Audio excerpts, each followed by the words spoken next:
different computer. Share screen 2. All right. So it's pretty cool. The only thing I couldn't figure out was like the overlap. When I tried it, I felt like it was looking weird, so I just kept it at this for now. The thing that stands out to me is there's like double controls in here that maybe they got duped on accident. That was another thing. I didn't know why those showed up and I couldn't get rid of them. You probably just did Control D, which is duplicate. We could probably just delete the ones that are duplicates. Let's see. This is going to be tricky to figure out, maybe. Because depending on what you had selected when you hit duplicate. Okay, that's your forest. So I'm just going to do Control G and then call it forest. Let's call it mesh. I'm also just going to go and make a display layer and switch it to R. I can't select it now. So it's like whatever I had selected, it put in that layer. And then you can even double click and name it forest. And how did you get to the layers or put it in a layer again? Oh, it's just in the channel box over here. You know when you have stuff selected and you get like rotation, translation? And then down here, display, there's animation and display. And then you just hit, this guy adds a display for whatever you have selected. So like, as an example, this is the fluids thing that's not letting me select the rig. You can hide it. You can also make a layer. I think it was this one. Uh-oh, which is which? Okay, don't know which is which. I can go right click, select object. Okay, that's the forest. Save. This is the follicle thing that we don't ever want to select. So I'm just going to hide it. So now when I click, it's grabbing the rig, which is good. Now we got to figure out what is the duplicate parts. I'll just start by just deleting that guy because I know it's not connected to anything. And then that one looks fine. You probably just had the control selected and you just duped it on accident. That makes sense. Yeah. Yeah, so like if I just do Control D, duplicate, yeah, that's probably what you did. Okay, so now we're back to normal. And then we want to do the overlap stuff, right? Yes. So the thing that's pretty common, I've seen a lot of people do the same thing.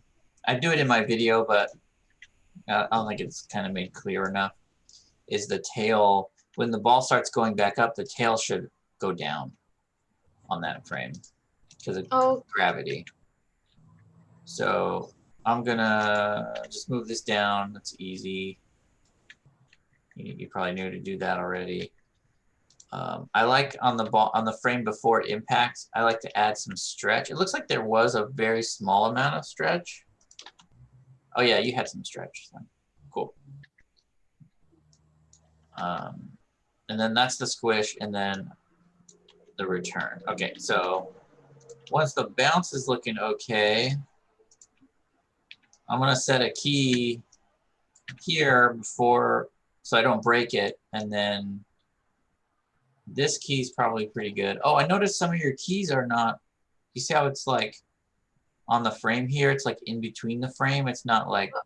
That was another problem I was having. So originally it went a lot faster, so I just like stretched it out to like lengthen it. I didn't know how else to do it, but like when I did that, like all the frames were like offset and I couldn't get it to where it was like exactly on the line. Yeah, I do the same thing. You can try, let's see if this works. Right, okay. Hold shift, left click and drag to select the parts you want to change, and then right click, snap. Sometimes that gets it. It looks like a lot of them snap to the right spot now because it just snaps it to the nearest frame. And then there's doubles here. But we'll just, one way to fix the doubles, maybe, on the graph editor, got my rig selected, grab all the keys, because it's just, I just want to fix, oh no, some of these didn't line up. We'll do the whole thing. Okay, I think that first trick didn't really work. Oh, maybe I didn't have everything selected. Let's try one more time. Snap. Okay, now most things snapped into the right spot, but only right here is broken. Okay, cool. Yeah, when I first did it, I did not have everything selected. Okay, so I'm just selecting the keys I want to fix. I'm holding shift, I'm middle mouse, and then I'm moving just left. Shift makes it lock onto the left and right axis onto time. And when I move it, I just move it over, move it back, because it kind of snaps everything together. That way, now we're back onto the main keyframes. So we can kind of continue from there. I'm going to dock the graph editor down here for now. Okay, now we're getting to the meat and potatoes of the follow through. Here we go. So on the first up frame, just move the tail down, but the rest of the tail still kind of following behind and still pointing up, and then move this part down more. Might go back, and then, you know, we're just, everything's delayed a frame from the previous action. So kind of, that's what overlap sort of means, is everything's happening on a different frame going down the chain. Oh, okay, got it. Yeah, see how much cooler that looks? Yeah. And you can play with the amounts on how fast it goes down. I almost want it to move down faster just looking at it. Is there a way I can like flip through the frames? I'm sorry, say that again. Is there a way I can flip through the frames, kind of like when you're doing like 2D animation, like you flip through the pages? Is it like what I'm doing right now? Yes. Okay, so I'm just hitting comma and period. Those jump to the keyframes. Oh, I can tell. You see down here as I'm hitting comma and period, it goes 18 and then 18 0. There's something there that's busted. Let's see. I'm gonna try middle mouse dragging over. So I'm basically saving that frame. I'm gonna delete that frame. Middle mouse drag back. Oh, I'm sorry. I'm hitting a hotkey for delete. If you ever see a key delete, you can right click and go to delete, but I have it set up for Alt D. I try not to use my hotkeys, but I keep forgetting.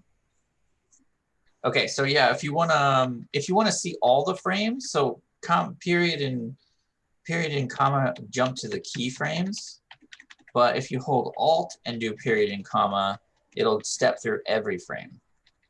Oh, okay. So it's like if you think about it in 2D, if you do period and comma, it's stepping through your drawings because each drawing is essentially a keyframe. And then if you do Alt and period and comma, it's doing every frame that it's going to render.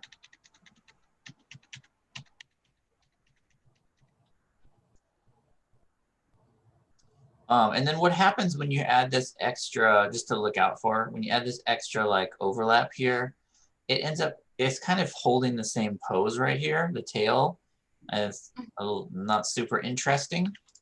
So a lot of times I'll keep following through the action,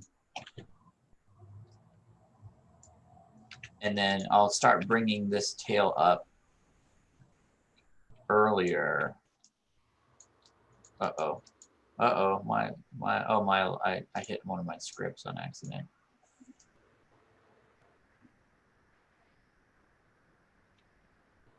Oh, okay. Oh, you got it curled in really far there, so I get it, We just need to delete this keyframe. Oh, okay. This is a good frame, so we're gonna delete that one. So it just kind of smoothly moves over.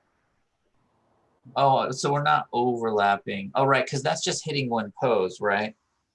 So we could, with this same frame, we could do that trick we did earlier where we just offset stuff. So I'm going to move the base of the tail a little earlier, and then I'll move the end of the tail later, maybe 2 frames. So instead of like curving like the whole tail, you're just like offsetting like each part. Yeah, because you see how it's overlapping now. Mm-hmm. Might delay. This is where you're just kind of playing with stuff to figure out what feels good. And then you could also, at this point, start looking at the curves in the graph editor.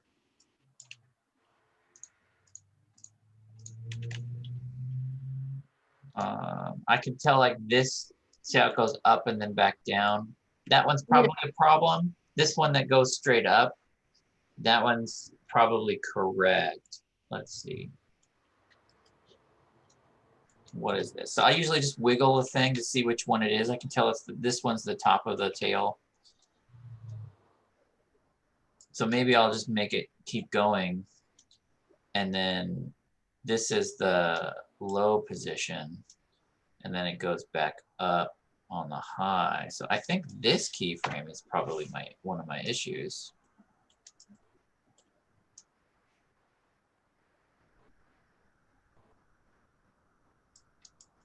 Might even be, this is just me playing with stuff. It just takes a while to figure it out. And this one might be a little odd because it goes up and then pops up. I'll clean that up. And then I don't like things that are just flat. So a lot of times I'll just kind of overshoot it a little bit. So I want it to be nice and flowy. If it's an area like in here on the bounce where it's got to be real specific positions, I'll leave it alone. But in here, I want it to flow nice. So I'll just make sure my curves are moving in an interesting way. Kind of on the bouncy ball, where when it hits the ground, it's a real specific behavior. But then when it's in the air, we want it to be like nice and smooth and curvy. Do you always want it to be like curvy like that? Well, that's what I was trying to say is it depends on the action. I mean, on the bounce part where we're just really like finessing this position, it can be all crazy and weird looking because we're manually setting up every frame. But in this section, we want it to be smooth and flowy as much as possible, or as much as what is appropriate for the behavior. It doesn't have to be perfect. This is just, I'm trying to find ways to make it feel smoother. Okay. Yeah.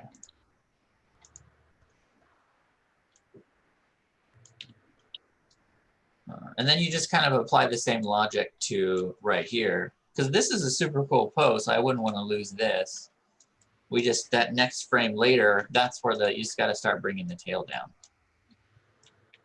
It's like, so you're super close to having it right.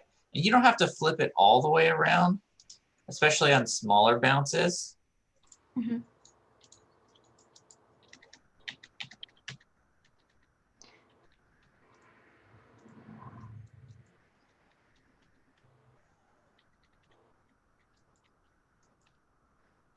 Yeah, so just adding that little bit in there helps a little bit. Oh, and then I wanted to talk about the turning. Yeah, there's that part where the tail goes over the bush where it like snaps, and that was the part that I had like the most trouble with. I posted it on your notes for the assignment. Let me go find it. One sec. Tails. Well, I was trying to find an example of somebody else animating a turn. This one had some good turns. Nope, not that one. It was this guy. Yeah, this is super long. It was 800. There we go. This person's turning is common period. Yeah. This person's, I was trying to get is like turn on the bounce, like on the push off.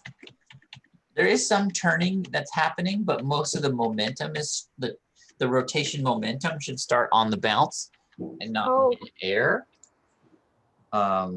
So let's see if we can apply that to your animation.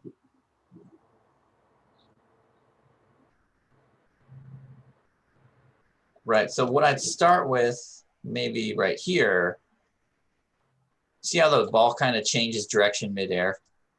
mm-hmm.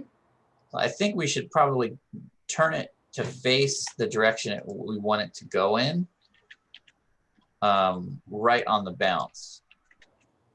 So like probably right in here somewhere.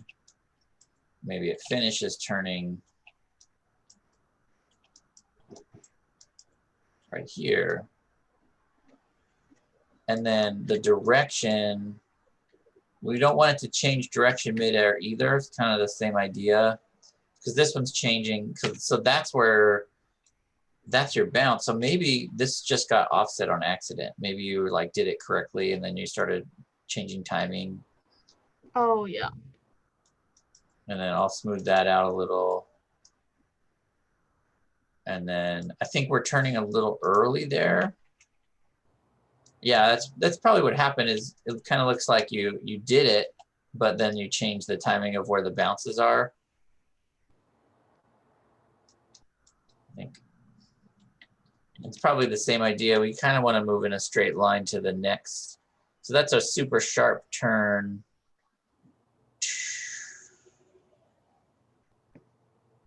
How do we do that? Yeah, we want it to get, yeah, we'll probably maybe turn it more. See if we can figure this out. And then, oh, and it speeds up a lot right there. How do we make that? There's like a speed change that's really heavy right there. I think we should probably just move it less on this jump and then this jump. So that's what curve is that? That's the up and down. Maybe it's Z. Yeah, it's this one. So we're doing the big move is right here and then it's little move. So let's just spread that out. I'm just looking at the spacing on the animation.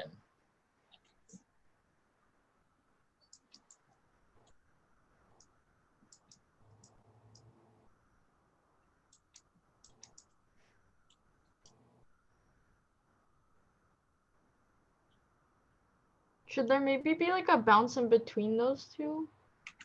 You could do that. That would be one way to help with this. Or like it turned too much or something.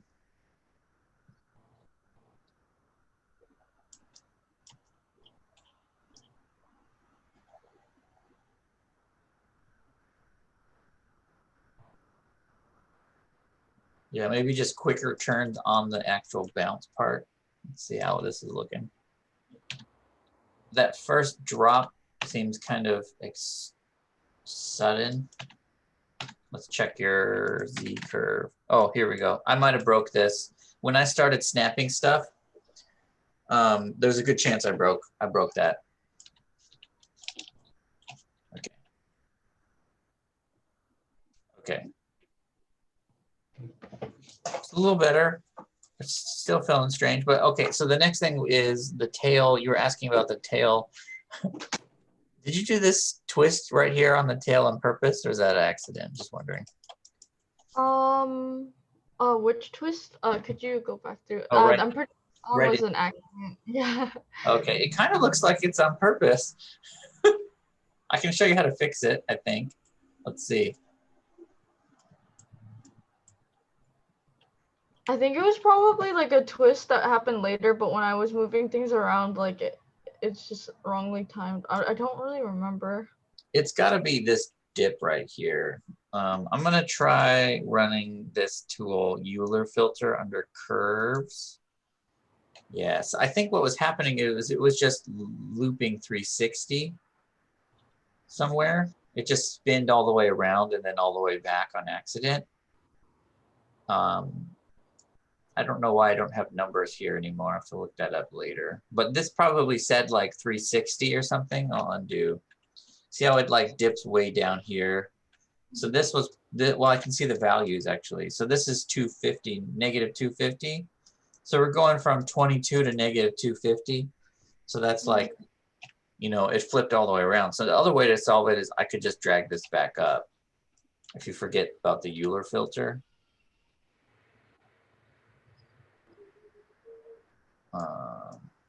I don't know, you can just mess with it. Yeah, that's the twist. Because mostly it would be, we want to mess with the X and the Y probably. Let's see. I think one of my biggest mistakes was I was focusing a lot on like moving the controls on the tail and not like fixing the curves on the graph. Yeah. Yeah, these curves get interesting. I think it's fine. You just, if you start seeing that flip, you just gotta unflip it. That's all. Yeah, yeah. If you're looking at it on the graph, you'll see it. And that's a lot of times I'll work in the viewport, you know, like what you were doing. And if I see a problem, that's when I go to the graph editor. Or if I get to a point where like I can't easily fix it in this viewport, then I'll go in the graph editor and try and figure out what's going on.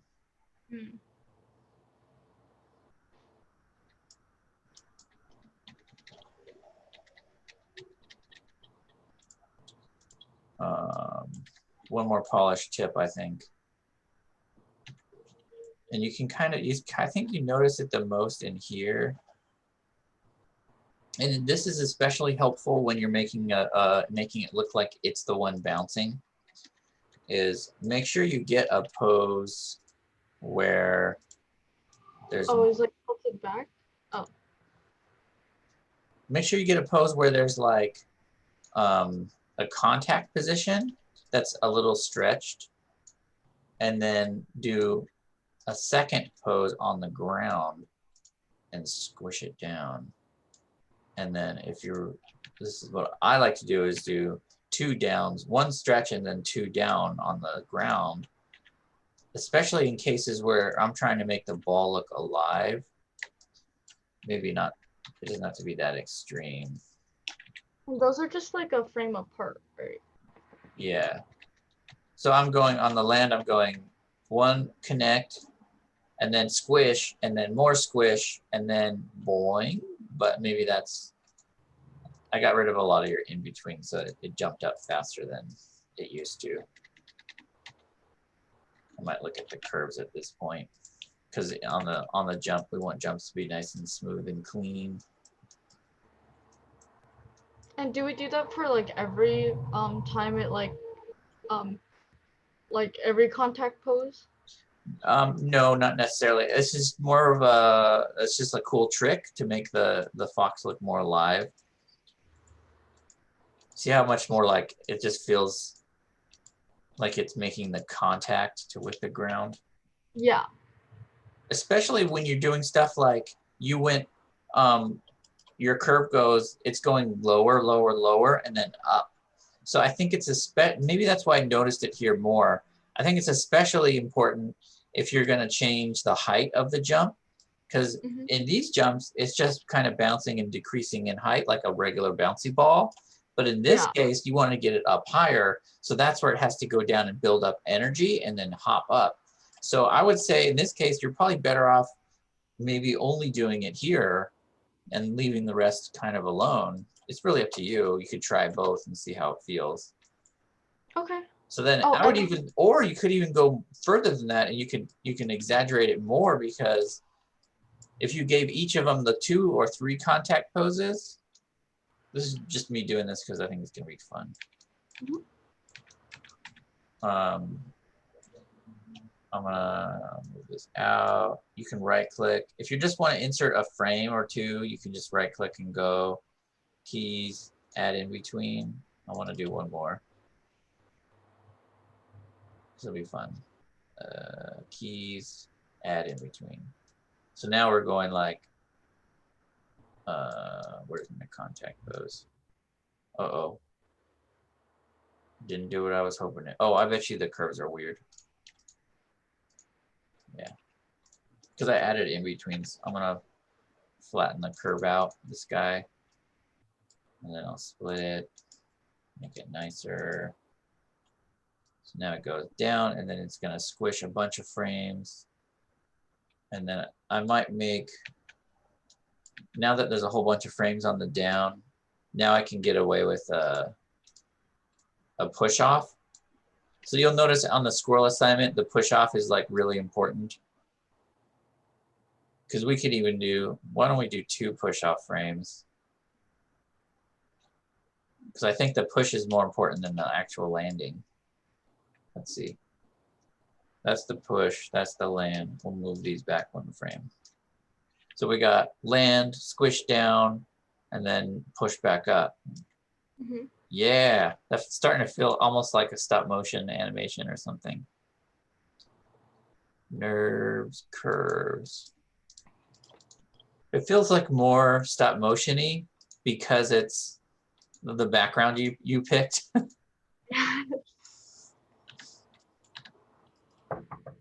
Yeah, so the change in timing on these 2 bounces, where it's just like simple long and then up, really makes it feel more like the fox is, you know, thinking and having to like use physics to its advantage. And I'll show you one more trick because this is a cool scene. We should do it. At the land, we can also use the same concept of follow through on the land, but we can like sort of overshoot the position. Let me go out to like 95 or something. So that's the land, and then we can kind of go past the spot and then back.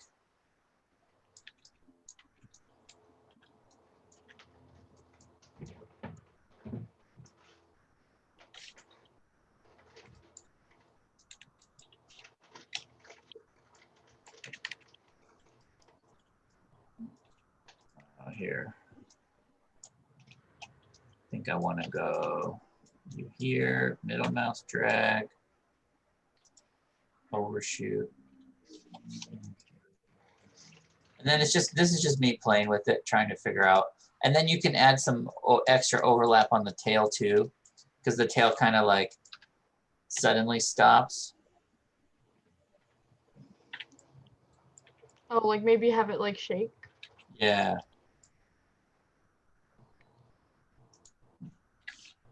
One thing that I wanted to try for like this assignment, but I couldn't really do since like you can't like move really like its nose or ears, which I'm gonna try for the squirrel one, is like where like on the part where it was gonna jump onto the log, I wanted it to like kind of, I guess like shake its body like as if it was like getting ready to like push itself up.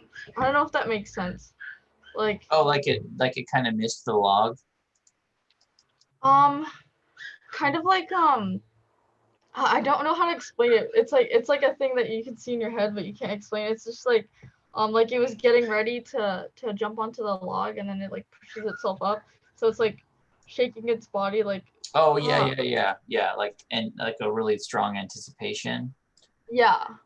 Who was doing that? This happens a lot, and I was just searching earlier today, like ball with tail or squirrel. No, this one's kind of doing it, but not a little bit, but not really. I saw a really good one the other day. I like this, like it's using the tail to build the momentum to jump. And then there's like overlap, and then at the end it kind of overlaps and settles with little bounces and big bounces. Yeah. Yeah, stuff like that. But yeah, you can try it with the squirrel stuff. But yeah, this should cover it. So, you know, you can kind of apply some of the stuff we talked about right here with the tail impacting the ground, and then trying to get it to turn on the push-offs and not change direction mid-air, and then adding some timing in here to make it feel more like it's the one bouncing. Like it also, I'm sorry, go ahead. Sorry. How do I fix the part where its tail is going over the bush? Because I feel like it snaps weird there. but I couldn't really Oh, pinpoint. right, over, you were asking me that earlier.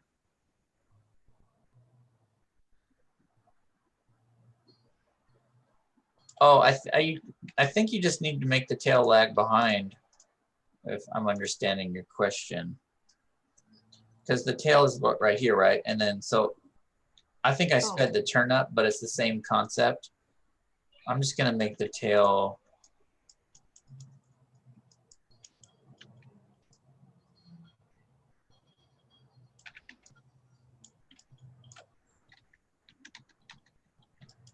So it'd be more down here because we're, and then here it'd be more up, right? And then we're gonna just lag it behind. Oh, I should have been setting keys, more keys. Hold on. When you're lagging it behind, are you setting each part of the tail on a different frame? In this case, I'm just keying the whole tail every frame and just looking at it and fixing each frame. Because the turn itself is pretty fast.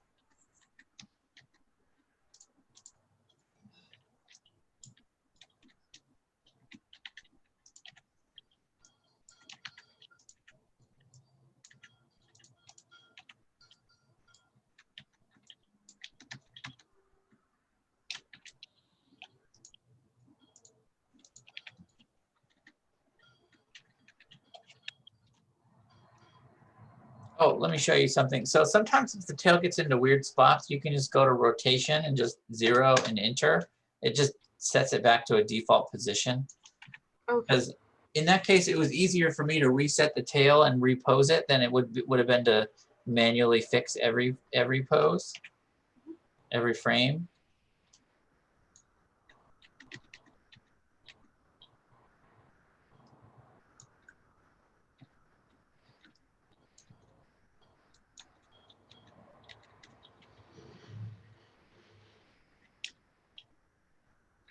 Oh, there's some spinning happening in here. I'm gonna do Euler filter.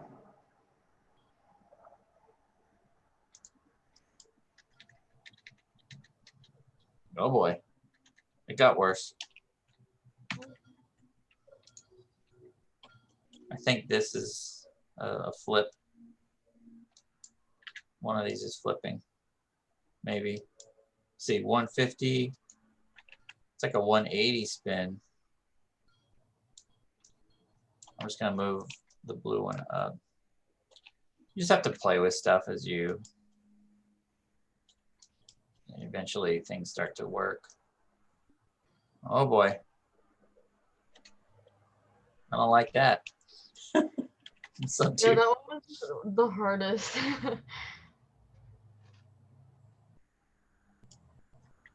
All right. So whenever I get into weird spots like this, I will go, okay. It's feeling okay to here, but anywhere it's back to strange. Yeah, it's twisting around right in there. Euler filter. No, that's not doing anything. That's lame. Yeah, so we're getting a spin. See how these are like, all these curves are like crossing each other? Mm-hmm. All right, let's get rid of this and go back to normal. What's happening here? That's where that spin was coming from, I think. That's probably why you were having problems on this turn. I'm just gonna get rid of that. And we're gonna, if I zero the tail out, we're still okay. Because I know this is just kind of a 3D animation thing. I know at 0 is my home location for the tail. So when things start to get into really extreme numbers, it's probably incorrect a lot of times. Yeah. And yeah, look at this. What's happening there? Am I on a layer? No. Oh, I didn't select the, am I missing the base? What's happening? Oh, did I not? I think I didn't fix one thing. Yeah, I forgot to delete I was missing some curves. There we go. Oh. Yay. Okay. So yeah, I know 0 is okay. So now I'm going to go back and rework it out. And I think you had, it was maybe in here somewhere. It was like an up position. It was like a real strong C shape.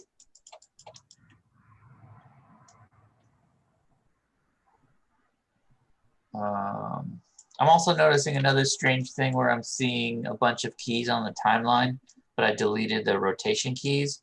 It's probably because of scale is keyed. Oh, because you can scale the tail, but you're not working with the scale, so I'm going to just get rid of it. Okay. So as soon as I deleted the scale, I can now see on my timeline that it's the keys I've set so far. Okay. Okay, so now the tail is not flipping around all weird. So we don't need a scale Z. Well, so that's just this. I mean, Just a stretch. Yeah, it's the stretch. So if you're not using the stretch, I just got rid of it just to make it a little bit easier.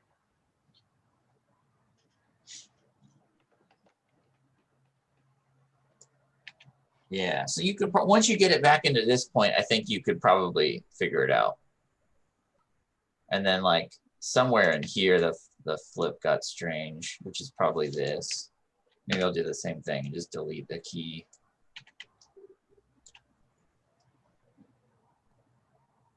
Yeah, you'll have to redo that section in there, but this was probably more curved too, I bet. Yeah, 3D, you just kind of got to get, after a while, you just got to get used to redoing your stuff. You get better at, spotting it early and more confident about trying to fix it, because it can be super frustrating when you're like, you've set all these keys that you like, and then suddenly they like stop working. Yeah. It's less frustrating the more you understand what's happening and the more you've just dealt with it over and over again. It just becomes less frustrating over time, that's all.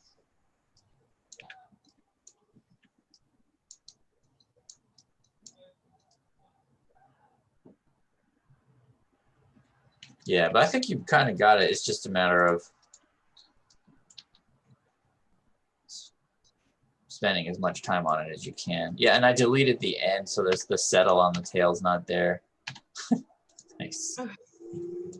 For the overlapping, we don't have to do the thing where because what I was doing for it was what you showed me in class is like we select it and then move it to the side.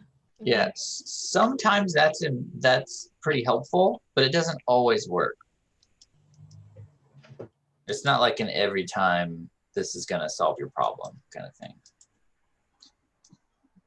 And just so for mine, I just had to like key the other ones, just like lagging it by doing it in like separate frames, I think. Yeah, just sometimes you just gotta keep keying it until it's in the right spot, and just key your the whole tail, because you'll see there's just a bunch of keyframes. You see the keys will bunch up on the bounces. For starters, you can try the overlap, and you can try setting up the main poses, but it's just like 2D where you're just drawing every frame. That's what you're doing in here, and it's like it's like you're picking and choosing what you want the computer to decide and what you want to decide. So that flying ball with overlap exercise was like a very minimalist 2D approach where it's all just curves naturally overlapping each other.